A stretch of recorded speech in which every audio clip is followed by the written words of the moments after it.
So magandang araw mga kababayan, and this is Divine PH, and gusto ko lamang pong mag-update sa inyo tungkol po sa isa sa mga proyekto po ito ni President Bongbong Marcos, and syempre po with the initiative of our First Lady Luis Araneta Marcos, kasama na rin po ng Department of Human Settlement and Urban Development. Bali, itong video po na ito, galing po ito sa mga kasama natin. So, credits po kay Joshua Corpus Vlog. So, kanya po itong video na to at hiningi ko lang po para makomentan ko din po yung proyekto nga po ni PBBM na Pasig Bigyang Buhay Muli. So, ito po makikita nyo, yan po yung pinaka-scale model po. Ito po yung pinaka-magiging setup. Bali, yan po yung Jones Bridge. So, kung makikita nyo po, nung last time kasi pumunta kami niyan kaso sobrang init. Kaya hindi rin po ako masyado nakapag-ikot. Nung pumunta po sila, nakapag-drone shot din po sila at tinignan nga po nila kung kamusta na nga po ba yung ongoing construction po ng Ilog Pasig. So, bali, meron nga po yung 9 segment, yung Ilog Pasig na yan. So, alam nyo naman po na ang Ilog Pasig ay malaki po ang ambag niyan sa kasaysayan. Lalo na po ng Manila.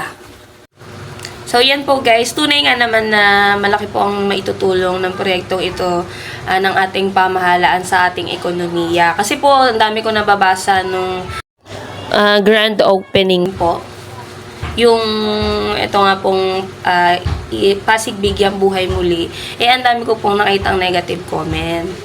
So, hindi po kasi nila alam, parang hinusgahan na kasi agad nila, hindi muna nila inalam or hindi muna talaga nila sinuri kung ano ba yung impact nito sa ating ekonomiya. Unang-una na po dyan is yung area po na yan, nadadaanan na po yan, transportasyon po. Lalo na po pag natapos na yung 9 segment na yan, mas mapapabilis po. Pangalawa na po dyan is yung turismo. So, kung mapapansin nyo po sa mga video po ng mga vloggers din po or yung mga ibang bumibisita na nag-upload, dinadayo po talaga siya ng mga kababayan natin. Hindi lang po doon. Marami pong turista ang nagpupunta na rin po dyan.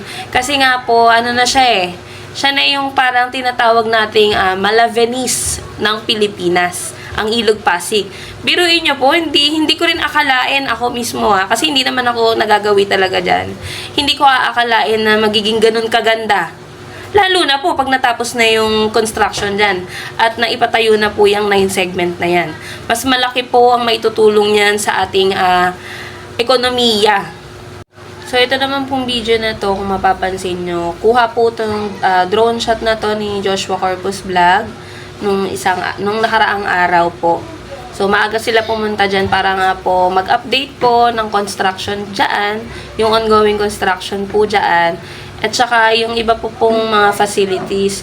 So, nalaman ko nga din po, dahil naikwento sa akin, na every Monday isarado po ang Ilog Pasig. Kasi po, yan yung parang pinaka-araw ng maintenance nila, dyan, mga naglilinis po. So, Monday po yan.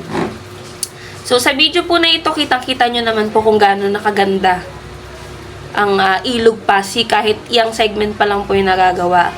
Paano pa po pag natapos na yung buong segment na yan? So, mas ano po yan, mas malaki po ang magiging impact, magandang impact niyan sa ating ekonomiya. So, ito naman po yung sunod ko na ipapakita. Ito naman po yung drone shot po ito nung nag-attend po si Joshua Corpus. Nag-attend po kasi sila grand opening. So, ito po ipapakita ko naman sa inyo. So, ayan guys, diba sobrang ganda. Biruin mo, nasa Pilipinas ka pala. Akala mo nasa ibang bansa ka na. Kasi nga, yan yung Mala Venice nga daw po. Sabi ng mga kababayan natin nakapunta na. So, hindi ko pa siya nakikita actual na bukas yung mga ilaw kasi nga po maaga kami nagpunta last time. So, ayan guys, sobrang ganda niya. Sa mga hindi pa nakakapunta, pumunta po kayo para po makita nyo po yung proyekto nga po ni President Bongbong Marcos at ni First Lady Luis Araneta Marcos. So, sa mga nagbabash po dyan, for sure naman ako, nauna pa kayong makapunta dyan bago ako. Diba kaysa kung ano-anong negative yung sabihin nyo, supportahan nyo na lang. Kasi, maganda po. At saka malaking impact po talaga itong Ilog Pasig. Malaki po ang impact niyan sa ekonomiya natin, lalo na po pag natapos na yan.